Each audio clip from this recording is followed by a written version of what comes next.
إن الحمد لله نحمده ونستعينه ونستغفره ونعوذ بالله من شرور أنفسنا ومن سيئات أعمالنا من يهده الله فلا مضل له ومن يضلل فلا هادي له وأشهد أن لا إله إلا الله وحده لا شريك له وأشهد أن محمدا عبده ورسوله أما بعد فإن خير الحديث كتاب الله وخير الهدي هدي محمد صلى الله عليه وسلم وشر الأمور محدثاتها وكل محدثة بدعة وكل بدعة ضلالة وكل ضلالة في النار.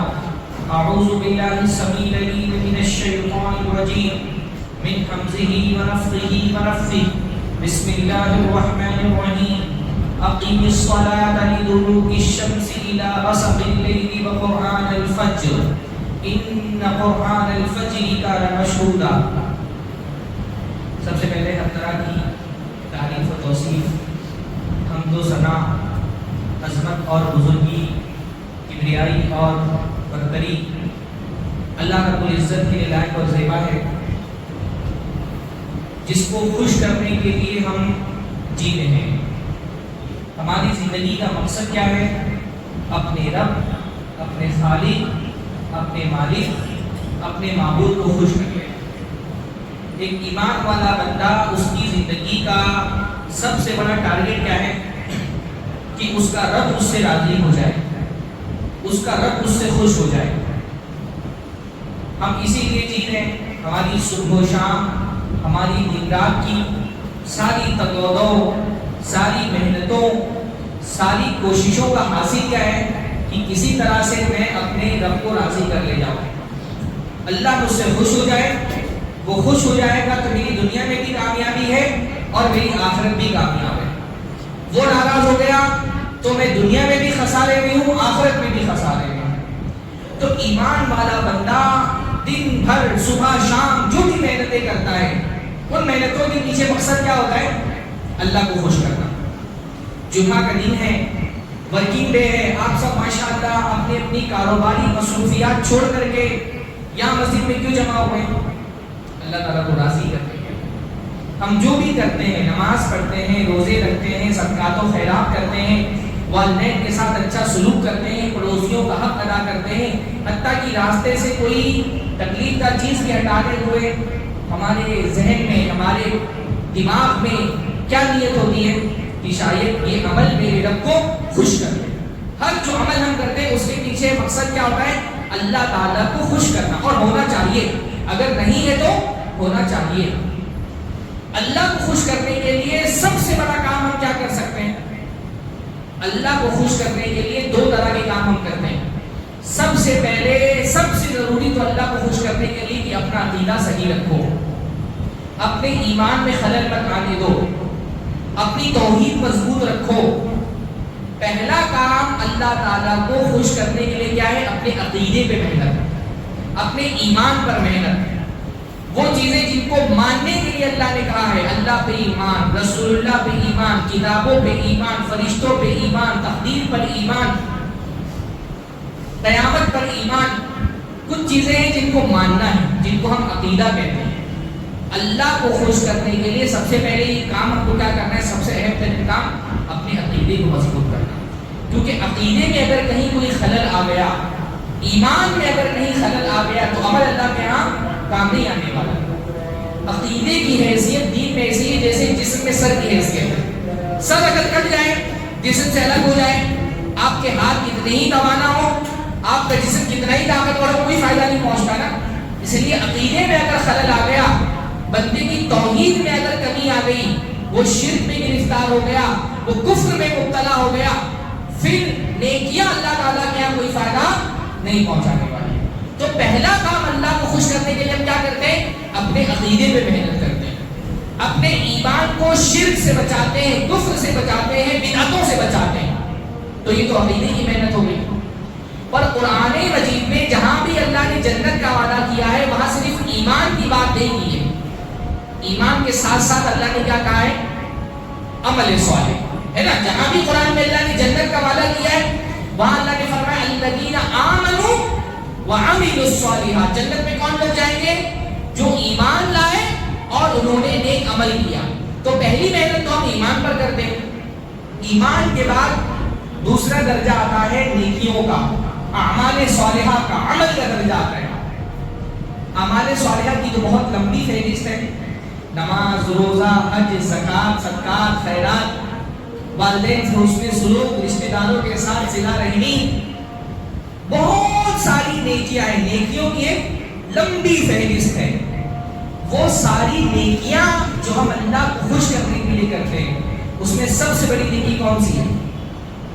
عقیدے کے بعد اعمال صالحہ کا نمبر آتا ہے. تو اعمال صالحہ کی فہرست تو بہت لمبی ہے. ان اعمال صالحہ میں, نیکی کے اعمال میں سب سے بڑی نیکی کون سی ہے جو اللہ کو خوش کرنے کے لیے ہم کر سکتے ہیں؟ بتائیے آپ لوگ, کون سی نیکی ہے؟ بولیے بھائی, نیکیوں میں سب سے بڑی نیکی کون سی ہے؟ نماز. ڈر نہیں لگتا ہے, ورنہ پتہ تو ہوگا انشاءاللہ تعالیٰ. ساتھ کبھی بھی خطبے میں آپس میں دوسرے سے گفتگو کرنا منع ہے, پر خطیب سامعین سے اور سامعین خطیب سے بات کر سکتے. نیکیوں میں جتنی بھی نیکیاں ہم کرتے ہیں, ساری نیکیوں میں اللہ تعالیٰ کو پسند آنے والی سب سے بڑی نیکی کیا ہے؟ نماز. نماز سے بڑا کوئی عمل ہی نہیں ہے جو آپ اللہ تعالیٰ کو خوش کرنے کے لیے کر سکتے ہیں. عقیدے کے بعد سب سے پہلی نیکی جو اللہ تعالیٰ کو محبوب ہے, جو اللہ پسند کرتا ہے, جو اللہ کی چہیتی نیکی ہے, وہ کیا ہے؟ نماز. اس لیے دیکھیے اسلام کے 5 ارکان ہیں نا. پہلا رکن کیا ہے؟ اس بات کی گواہی دینا کہ اللہ کے علاوہ کوئی معبود نہیں اور محمد صلی اللہ علیہ وسلم اللہ کے رسول ہیں. اس کے فوراً بعد دوسرے درجے میں کیا ہے؟ اقامت الصلاۃ, نماز قائم کریں. زندگی میں جتنی بھی نیکی آپ کرتے ہیں, والدین کے ساتھ اچھا سلوک کرنا نیکی ہے, نماز سے بڑی نیکی نہیں. غریب کو صدقات و خیرات کر دینا, بھوکے کو کھانا کھلا دینا, پیاسے کو پانی پلا دینا, جس کو ٹھنڈ لگ رہی ہے اس کو کمبل اڑا دینا, نیکی ہے, نماز سے بڑی نیکی نہیں. روزہ نیکی ہے, نماز سے بڑی نیکی نہیں. زکات نیکی ہے, نماز سے بڑی نیکی نہیں. حج نیکی ہے, نماز سے بڑی نیکی نہیں ہے. زندگی میں جتنی بھی نیک اعمال آپ کرتے ہیں, کوئی بھی نیکی نماز سے بڑی نیکی نہیں ہے. بلکہ نماز ہی واحد وہ عمل ہے جس کو چھوڑنے والے کے بارے میں خود اہل سنت میں اختلاف ہے کہ وہ کافر رہے گا یا مسلمان رہے گا. جو آدمی نماز نہیں پڑھتا, نماز چھوڑے ہوئے, اس شخص کے بارے میں اہل سنت کیا اختلاف ہے. اس کو سارے امت کے لوگ مسلمان نہیں مانتے. کچھ علماء کہتے ہیں کہ ایسا آدمی مسلمان ہے, کچھ کہتے ہیں ایسا مسلمان ہی نہیں ہے. ساتھی, نماز زندگی میں کتنی اہم ہے. جو لوگ سوائے جمعہ کے پورا ہفتہ مسجد میں دکھائی نہیں دیتے, ان کو اس بات پہ غور کرنا چاہیے کہ آپ جو جمعہ پڑھنے آ جاتے ہیں, باقی نمازیں آپ نے غائب کی ہوئی ہیں, کھائی ہوئی ہیں, آپ کے بارے میں امت میں ابھی شک ہے اس بات کا کہ آپ مسلمان ہیں کہ نہیں. کچھ علماء کہتے ہیں کہ ایسے لوگ مسلمان ہیں, کچھ علماء کہتے ہیں ایسے لوگ مسلمان ہی نہیں ہیں. یہ مر جائیں تو ان کی نماز جنازہ نہیں پڑھنا چاہیے, ان کو مسلمانوں کے قبرستان میں دفن نہیں کیا جا سکتا, ان کو مسلمان عورت سے ان کا نکاح نہیں ہو سکتا, ان کے بچے کو ان کی وراثت نہیں ملے گی, ان کو اپنے باپ کی وراثت نہیں ملے گی. اختلاف. میں نہیں کہہ رہا کہ یہ بات صحیح ہے, میں کہہ رہا ہوں علماء کے یہاں اختلاف ہے. بے نمازی کو تو شرم سے ڈوب مرنا چاہیے کہ اس کے مسلمان ہونے کے بارے میں بھی شک ہے کہ وہ مسلمان ہے کہ نہیں. اللہ ہم سب کی حالت پر رحم فرمائے. نماز سے بڑا کوئی کام آپ اللہ کو خوش کرنے کے لیے کر ہی نہیں سکتے. نماز سب سے بڑی نیکی جس سے اللہ تعالیٰ خوش ہوتا ہے. اور کیونکہ محبوب کا محبوب محبت کرنے والے کا بھی محبوب ہوتا ہے. ہم اللہ سے محبت کرتے ہیں, اللہ نماز سے محبت کرتا ہے, تو ہم کو بھی نماز سے محبت کرنی چاہیے, ہے نا. ہمارے محبوب کا جو محبوب ہوتا ہے وہ ہمارا بھی محبوب ہوتا ہے. اللہ کو نماز سے محبت ہے تو ایمان والے بندے کو بھی نماز سے محبت ہونی چاہیے. ایمان والا بندہ اس کو مزہ آتا ہے نماز پڑھنے میں. اللہ ہم سب کو اس درجے میں پہنچا دے.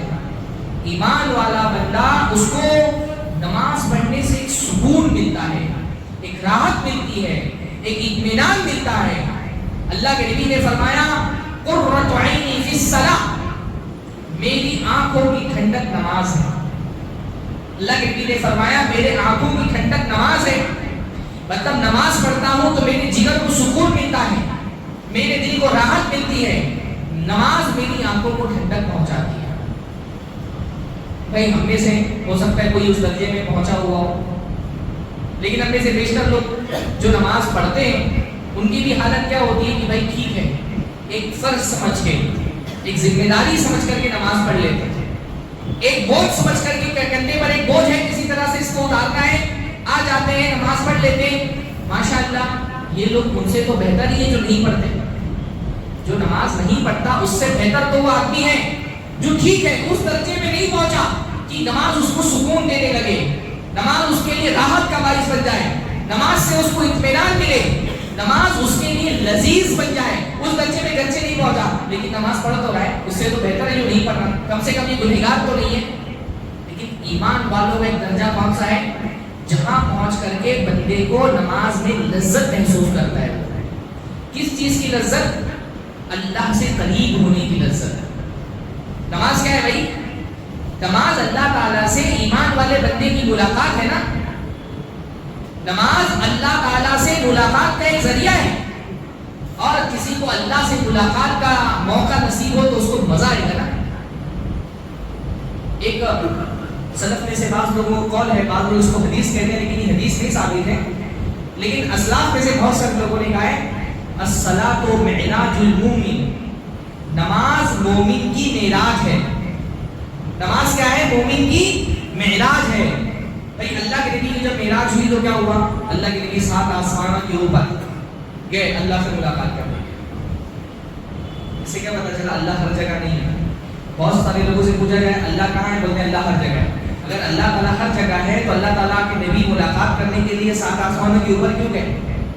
ہاں، لوگ بیسک چیزیں نہیں سمجھ پاتے، حتیٰ کہ جو شب معراج مناتے ہیں ان سے بھی پوچھا جائے اللہ کہاں ہے تو بولتے ہیں اللہ ہر جگہ ہے۔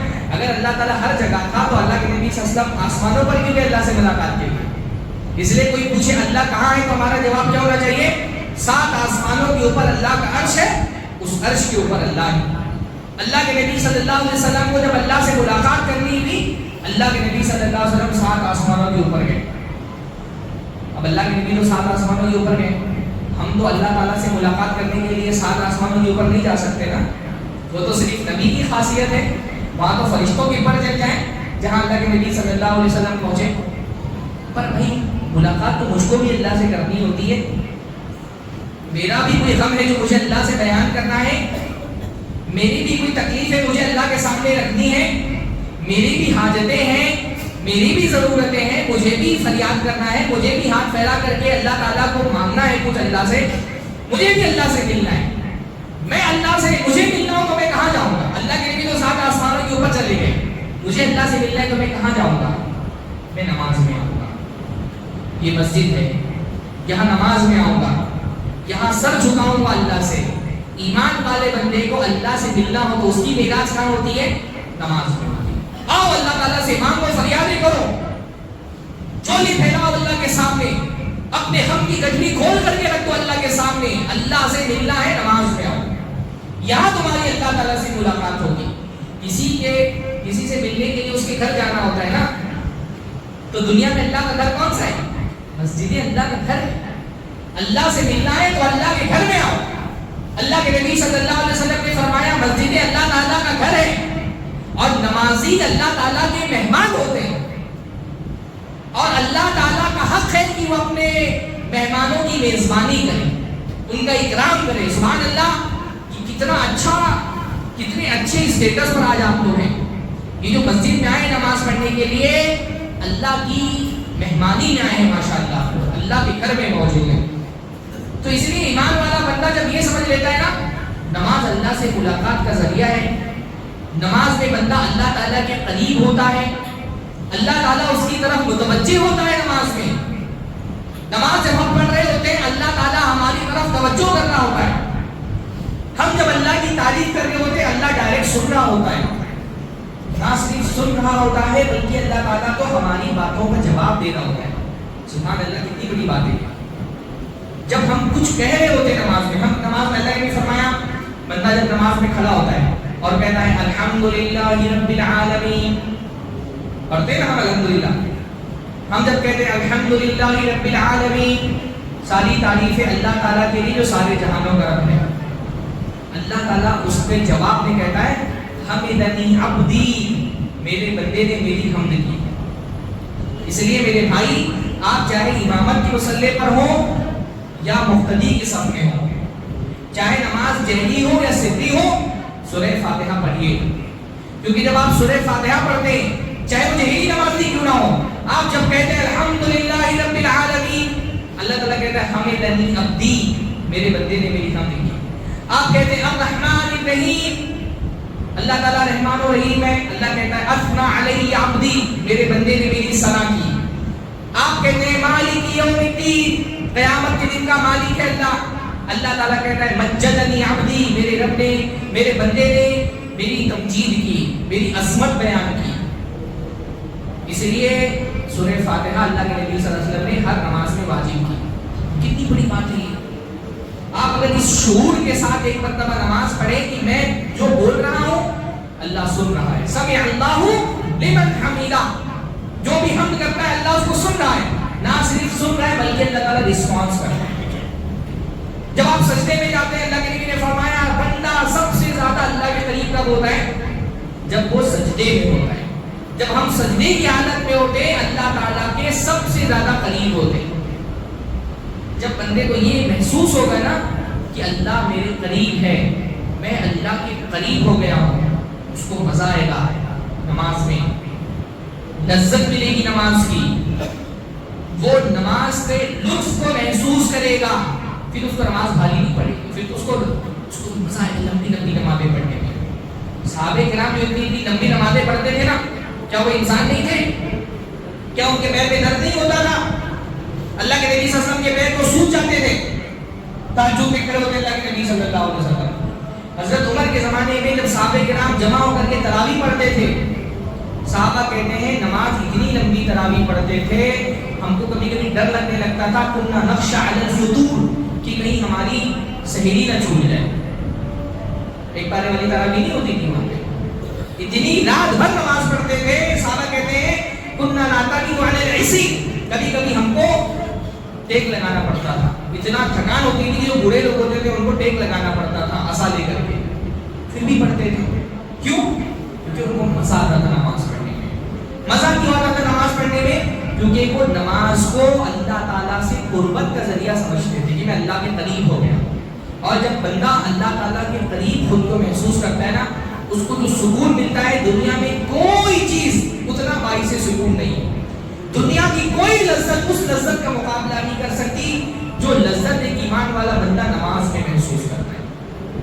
اسی لیے اللہ کے نبی صلی اللہ علیہ وسلم کو کبھی بھی گھبراہٹ ہوتی تھی، اللہ کے نبی کیا کرتے تھے؟ حدیث میں آتا ہے کان اذا حضبه الامر فزع الى الصلاۃ، اللہ کے نبی صلی اللہ علیہ وسلم کو جب بھی گھبراہٹ ہوتی اللہ کے نبی نماز کی طرف دوڑتے، نماز پڑھتے. اللہ کے نبی صلی اللہ علیہ وسلم نماز پڑھتے تو گھبراہٹ سکون میں تبدیل ہو جاتی. کیونکہ کمزور آدمی جب خود کو تنہا محسوس کرتا ہے تو وہ طاقتور کی پناہ میں جاتا ہے، اور جب آدمی طاقتور کی پناہ میں آ جاتا ہے تو مطمئن ہو جاتا ہے کہ اب میں نہیں ہوں اکیلا، میرا رب میرے ساتھ ہے. جب بندہ یہ سوچ لیتا ہے میرا رب میرے ساتھ ہے، اس کو سکون مل جاتا ہے، اس کی گھبراہٹ ختم ہو جاتی ہے، اس کا ٹینشن دور ہو جاتا ہے. تو ایمان والا بندہ جب نماز کو اللہ سے ملاقات کا ذریعہ سمجھ لیتا ہے نا، پھر نماز اس کو بھاری نہیں پڑتی، اس کو تو سکون ملتا ہے نماز میں، اس کو راحت ملتی ہے. پھر وہ یہ نہیں سوچتا کہ مسجد میں ایک پارے کی تراویح ہو رہی ہے، فلاں میں آدھے پارے کی ہو رہی ہے تو چلو آدھے پارے والے میں پڑھ لیتے، فلاں میں 5 پارے کی تراویح ہو رہی ہے تو چلو 5 پارے والے میں پڑھ لیتے. میں دیکھ رہا ہوں جب سے کووڈ کا زمانہ شروع ہوا ہے ہمارے یہاں لوگوں کو 1 پارے کی تراویح پڑھنا بھاری پڑنے لگا ہے. 1-1.5 گھنٹہ رمضان میں تراویح کے لیے کھڑا ہونا لوگوں کو بھاری پڑنے لگا ہے. صحابہ کرام پوری رات نماز پڑھتے تھے، ان کو کیوں نہیں بھاری پڑتا تھا بھائی؟ کیونکہ وہ نماز کو فیل کر کے پڑھتے تھے. ہمارا مسئلہ یہ ہم نماز میں فیلنگ ہی نہیں ہے ہماری، ہم در پڑھ لیتے ہیں، فیلنگ آتی ہے نماز کے اندر، آتی نہیں فیلنگ نماز کے اندر. صحابہ کرام نماز کو فیل کرتے تھے، محسوس کرتے تھے کہ اللہ سے میں قریب ہوں. اور جب بندہ اللہ سے قریب ہو نماز میں وہ اس بات کا احساس کر رہا ہو کہ یہ اللہ سے ملاقات کا ذریعہ، تو اس کو نماز بھاری تو نہیں پڑے گی. حضرت موسیٰ جب اللہ تعالیٰ سے آسمان پر ملاقات، حضرت موسیٰ جب طور پر گئے اللہ تعالیٰ سے ملاقات کے لیے، تو اللہ تعالیٰ نے حضرت موسیٰ سے پوچھا وَمَا تِلْكَ بِيَمِينِكَ يَا مُوسَىٰ، موسیٰ یہ تمہارے دائیں ہاتھ میں کیا ہے؟ کیا تھا ان کے ہاتھ میں؟ بولیے بھائی کیا تھا ان کے ہاتھ میں؟ حضرت موسیٰ کے ہاتھ میں کیا تھا؟ لاٹھی تھی، عصا تھا. بولتے تھے عصا ہے، بات ختم ہو جاتی. اللہ نے پوچھا موسیٰ تمہارے ہاتھ میں کیا ہے؟ حضرت موسیٰ کے ہاتھ میں لاٹھی تھی، بولتے تھے لاٹھی ہے، عصا ہے، بات ختم ہو جاتی. پر حضرت موسیٰ نے صرف اتنا نہیں کہا کہ لاٹھی ہے، انہوں نے کیا کہا؟ یا عصایا اتوکا علیہا واہش بہا علی غنمی ولی فیہا معارب اخری. کہا یہ میرا عصا ہے، میں اس پر ٹیک لگاتا ہوں اور اپنی بکریاں چلاتا ہوں اور بہت سارے کام اس سے کرتا ہوں. مفسرین نے ایک سوال کیا کہ بھائی اتنا لمبا جواب دینے کی اللہ تعالیٰ کو کیا ضرورت تھی؟ اللہ نے پوچھا کہ ہاتھ میں کیا ہے؟ بولتے تھے عصا ہے، بات ختم ہو جاتی. پر حضرت موسیٰ اتنا لمبا جواب دے رہے کہ یہ میرا عصا ہے اور میں اس پر ٹیک لگاتا ہوں اور بکریاں چلاتا ہوں اور بہت سارے کام کرتا ہوں. تو حضرت موسیٰ نے اتنا لمبا جواب کیوں دیا؟ تو اس کا جواب یہ دیا گیا کہ بھئی حضرت موسیٰ اللہ سے ملاقات کے لیے گئے تھے، وہاں ان کی اللہ تعالیٰ سے ملاقات ہوئی تھی. جب ایک محبوب اپنے محب سے اور ایک محبت کرنے والا اپنے محبوب سے ملتا ہے تو وہ کیا چاہتا ہے؟ اس کی خواہش ہوتی ہے کہ کہیں مجلس جلدی سے ختم نہ ہو.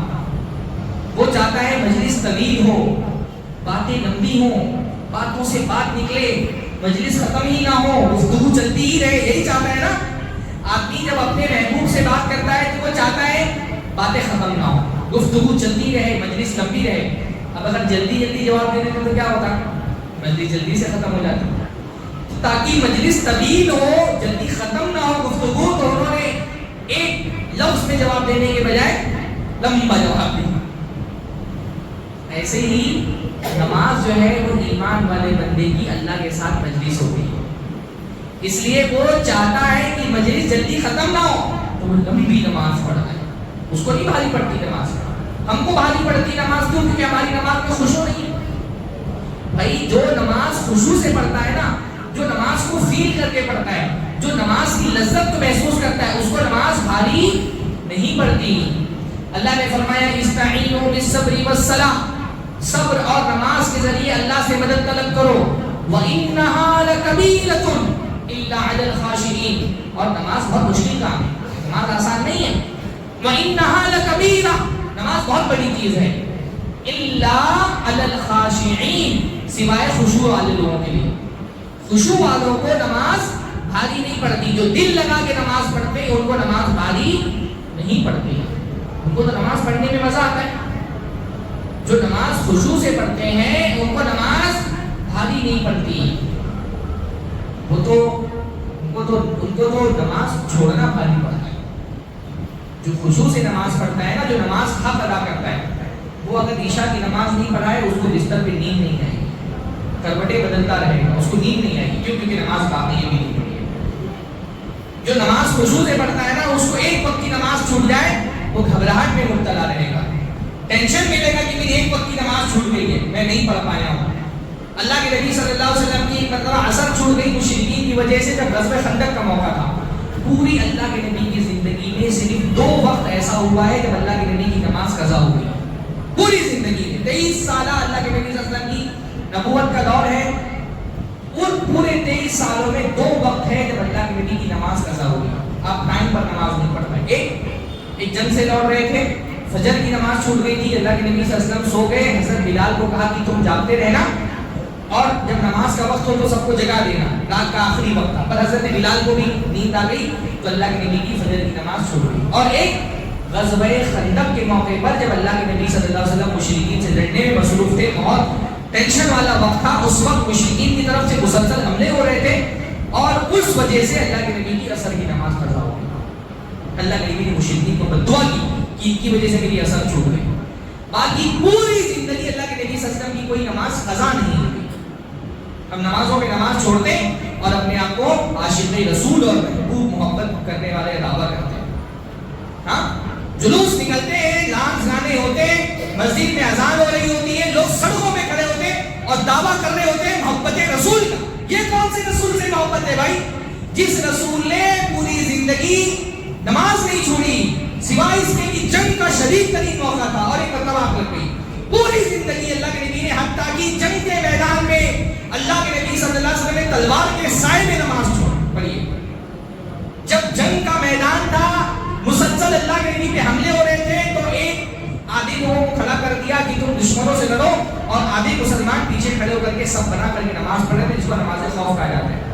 جنگ کی حالت میں بھی اللہ کے نبی صلی اللہ علیہ وسلم نے نماز نہیں چھوڑی. ہم محبت رسول کا دعویٰ کرنے والے سڑک پہ ڈی جے کی آواز میں ڈانس کر رہے ہوتے ہیں، مؤذن مسجد میں بلا رہا ہوتا ہے حی علی الصلاۃ حی علی الفلاح، ہمارے کانوں میں جو نہیں دیکھتا، اور ہم دعویٰ کرتے ہیں سچے محبت کرنے والے تو ہمیں، عاشق رسول تو ہمیں. یہ کون سا محبت ہے رسول سے؟ رسول کی نافرمانی کر کے، رسول کی سنتیں چھوڑ کر کے، رسول کے حکم کی نافرمانی کر کے رسول سے محبت کا دعویٰ کرنے والا اپنے دعوے میں جھوٹا ہے، جھوٹا ہے دعوے میں. اللہ کے نبی صلی اللہ علیہ وسلم نے پوری زندگی کبھی نماز نہیں چھوڑی. تو ایمان والا بندہ کیونکہ نماز پڑھتا ہے خصوص ہے نا، تو اس کو تو نماز میں سکون ملتا ہے، اس کا دل نماز ہی میں لگا رہتا ہے. وہ نماز نہیں پڑھے اس کو سکون اس کا چھین جاتا ہے. دیکھیے ماشاءاللہ ہے ہمارے معاشرے میں ایسے لوگ. کووڈ کے دور میں نے دیکھا لاک ڈاؤن میں لاٹھیاں کھا کر کے لوگ مسجد میں آ رہے تھے. وہ آپ کو نماز کا جو سکون ہے نا، یہ جو جمعہ نماز پڑھنے ہمارے بھائی لوگ آئے نا، وہ اس کو نہیں سمجھ پائیں گے کہ لاٹھیاں کھا کر کے مسجد کیوں آ رہے تھے. وہ جب آپ نماز پڑھنے لگیں گے تو آپ کو پتا چلے گا کہ میں نہیں کہہ رہا کہ وہ صحیح کر رہے تھے، میں یہ بتا رہا ہوں کہ نماز میں ایک ایسا سکون ہے نا کہ وہ بیچارے لاٹھیاں کھا کر کے مسجد میں آ رہے تھے کہ میں نماز پڑھ لوں کسی طرح سے. ہاں ابھی اگر حکومت پابندی لگا دے کہ مسجد میں نماز میں داخل نہیں ہو سکتے، ہم احتجاج کے لیے کھڑے ہو جائیں گے. آج کس نے پابندی لگائی ہے بھائی؟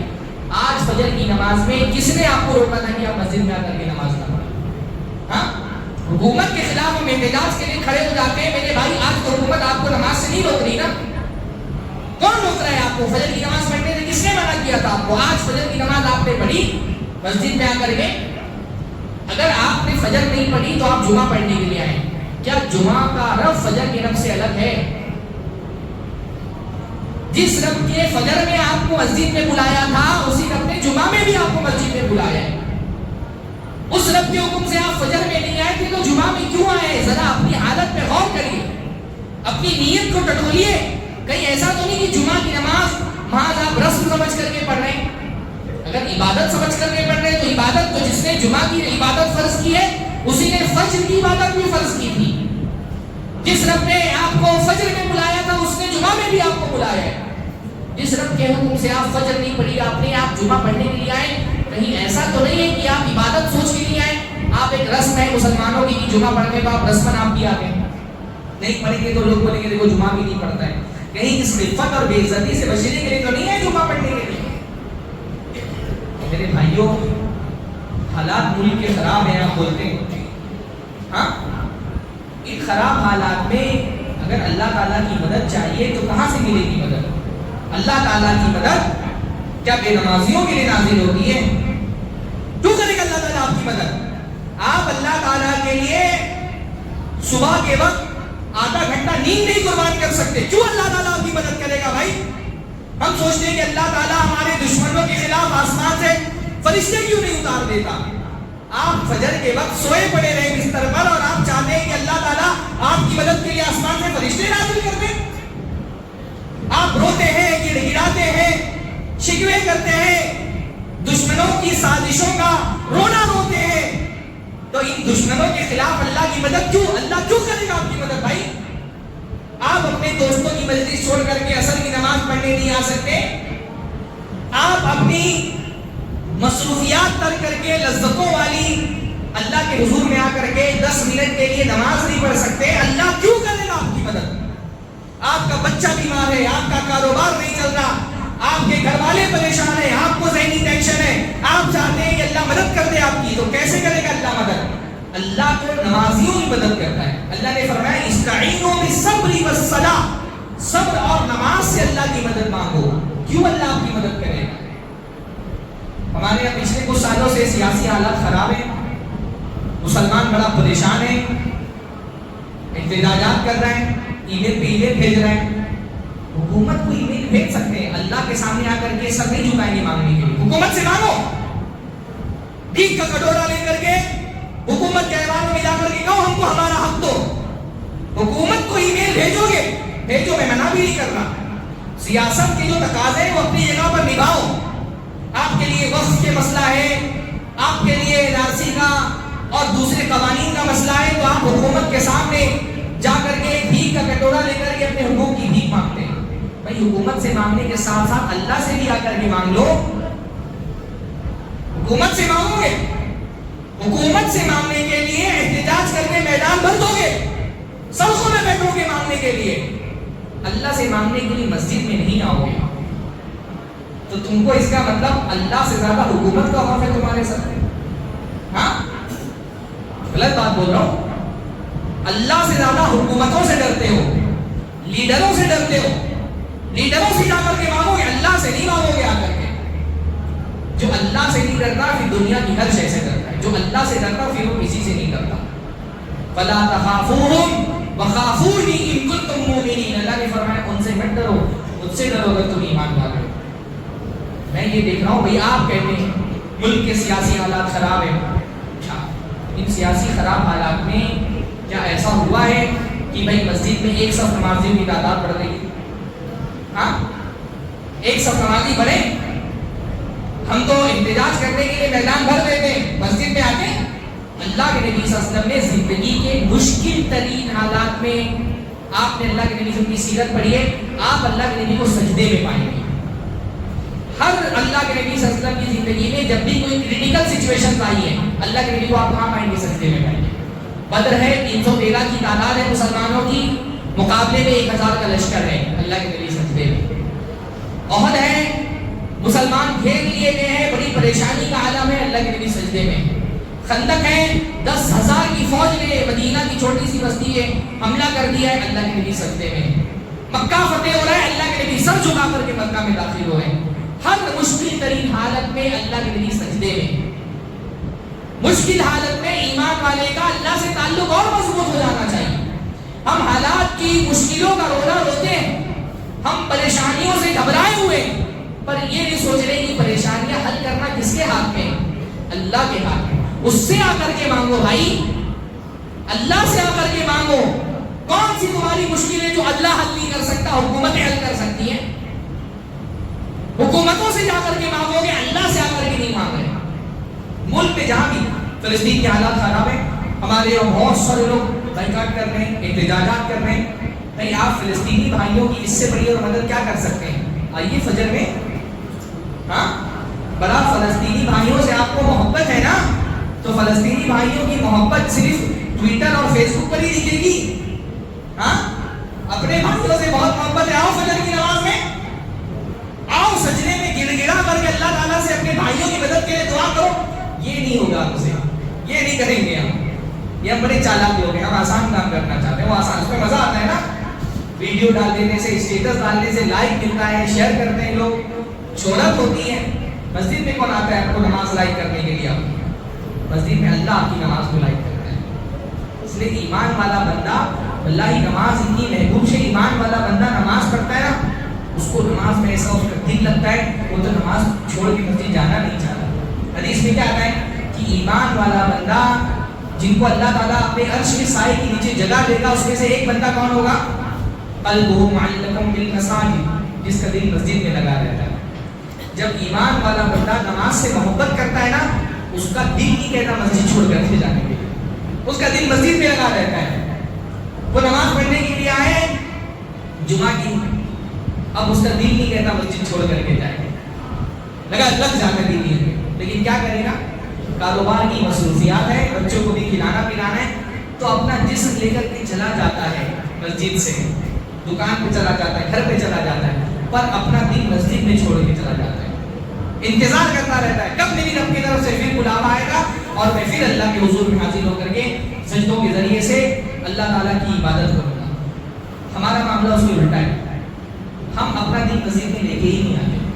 ہم جس لے آتے دل اپنا دکان پہ چھوڑ دیتے, گھر پہ چھوڑ دیتے, کھیت کود پہ چھوڑ دیتے, کاروبار پہ چھوڑ دیتے. اپنا دل لے کر جاؤ میرے بھائیوں مسجد میں. مسجد کو اپنا مسکن بنا لو, مسجد کو اپنا ٹھکانہ بنا لو, مسجد کو اپنی جائے بنا لو. انشاءاللہ تعالیٰ جس دن مسلمان مسجد سے جڑ گئے, جیسے جڑنے کا دین کی شروعات مسجد سے ہوتی ہے، نمازوں سے ہوتی ہے. نمازوں کی کوتاہی کر کے ہم اللہ تعالیٰ کی نصرت اور مدد نہیں حاصل کر سکتے. ہمارے انفرادی مسائل ہو یا ہمارے اجتماعی مسائل ہو، ہمارے سماجی مسائل ہو یا ہمارے سیاسی مسائل ہو، ہر مسئلے کا حل نماز میں. یہ جتنا عذاب کی صورت میں پریشانیاں ہمارے سروں پر مسلط ہے، اللہ نے کیا فرمایا؟ فَلَوْلَا إِذْ جَاءَهُم بَأْسُنَا تَضَرَّعُوا، جب ان پر ہمارا عذاب آیا یہ گر گراتے ہوئے ہمارے پاس کیوں ہیں؟ ان ساری مصیبتوں کو اللہ کا عذاب سمجھو، اور اللہ کے عذاب سے صرف اللہ ہی نجات دے سکتا ہے. آؤ اللہ سے مانگو، گر گراؤ، رو، انشاءاللہ تمہاری جو انفرادی پریشانیاں ہیں وہ بھی اللہ حل کر دے گا، تمہارے جو اجتماعی مسائل ہیں وہ بھی اللہ تعالیٰ حل کر دے گا. اللہ تعالیٰ ہم سب کو اس کی توفیق نصیب فرمائے. اقول قولی ھذا واستغفر اللہ لی ولکم ولسائر المسلمین واستغفروہ انہ هو الغفور الرحیم.